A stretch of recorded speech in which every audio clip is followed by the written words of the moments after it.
Gulf രാജ്യങ്ങളിൽ ചെറിയ പെരുന്നാൾ എന്നാണെന്ന് നാളെ അറിയാം. ശവ്വാൽ മാസപ്പിറവി നിരീക്ഷിക്കാൻ വിവിധ രാജ്യങ്ങളിൽ വിപുലമായ സൗകര്യങ്ങൾ ഒരുക്കിയിട്ടുണ്ട്. മാസപ്പിറ കണ്ടാൽ വിവരം അറിയിക്കണമെന്ന് ഗൾഫ് രാജ്യങ്ങളിലെ മതകാര്യ മന്ത്രാലയങ്ങൾ വിശ്വാസികളോട് നിർദ്ദേശിച്ചു. സഹനത്തിന്റെയും ത്യാഗത്തിന്റെയും പുണ്യ റമദാന് വിട ചൊല്ലാൻ ഒരുങ്ങുകയാണ് വിശ്വാസികൾ. വിശുദ്ധിയുടെ പകലുകൾ ഇനി 1 or 2 മാത്രം. നാളെ ഇഫ്താറിന് ശേഷം പ്രാർത്ഥനാ ചടങ്ങുകൾ നിർവഹിച്ച് ശവ്വാൽ മാസപ്പിറവി നിരീക്ഷിക്കാനാണ് ഗൾഫിലെ മതകാര്യ മന്ത്രാലയങ്ങളുടെ നിർദ്ദേശം. ബുധനാഴ്ച മാസപ്പിറവി കണ്ടാൽ വ്യാഴാഴ്ചയാകും ചെറിയ പെരുന്നാൾ.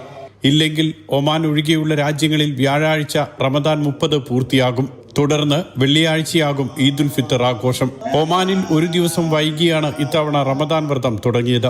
UAEയിൽ ദുബായിലും അബുദാബിയിലുമെല്ലാം മാസപ്പിറവി നിരീക്ഷിക്കാൻ വിപുലമായ സൗകര്യങ്ങൾ ഒരുക്കിയിട്ടുണ്ട്.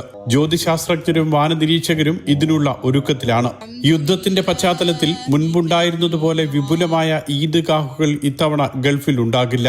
പല രാജ്യങ്ങളും തുറസായ സ്ഥലങ്ങളിൽ ഒത്തുകൂടിയുള്ള പ്രാർത്ഥനാ ചടങ്ങുകളും ആഘോഷങ്ങളും വിലക്കിയിട്ടുണ്ട്. ദുബായിൽ അൽക്കോസിലും കിസൈസിലെ ടാർഗറ്റ് ഗ്രൗണ്ടിലുമായി മലയാളത്തിലുള്ള 2 ഈദ്ഗാഹുകൾ സംഘടിപ്പിക്കാനാണ് ഇന്ത്യൻ ഇസ്ലാഹി സെന്ററിന്റെ തീരുമാനം.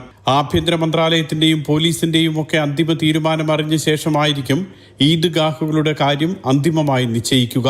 Mathrubhumi news, Dubai.